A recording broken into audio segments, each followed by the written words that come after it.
Ce 1er mai ne ressemble décidément à aucun autre. Rarement dans ce pays, les colères n'auront été aussi unanimement partagées.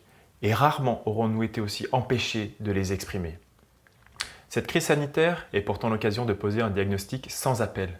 Notre société est malade des politiques libérales absurdes, de droite comme de gauche, qui considèrent la rigueur budgétaire comme un horizon indépassable. Dans la santé publique, sous couvert de modernisation, les politiques d'austérité ont conduit à la pénurie de matériel de protection et à la saturation des lits dont nous souffrons. Notre société est malade des inégalités qu'elle génère. Les premières victimes sont en particulier les travailleuses et travailleurs, indispensables à la survie du pays, infirmières, caissières, auxiliaires de vie, agriculteurs, qui perçoivent des salaires honteux.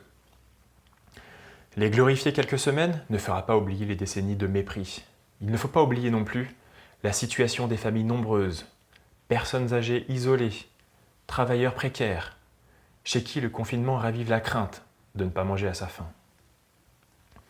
Lors de son allocution, le président Macron a cité l'article 1er de la Déclaration des droits de l'homme et du citoyen, en rappelant que les distinctions sociales ne peuvent être fondées que sur l'utilité commune. Mais toute sa politique va dans le sens contraire. Au-delà des effets de manche, nous attendons des gestes concrets. Nous attendons une revalorisation des salaires, dans le privé comme dans le public, pour relancer l'économie par la demande et non plus par l'offre.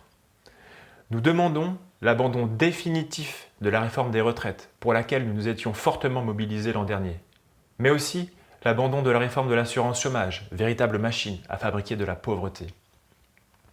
Nous faisons nôtres les revendications des syndicats pour la défense du service public, la défense du droit du travail et la justice sociale. Enfin, au niveau local, le plan de déconfinement n'est pas construit avec la population.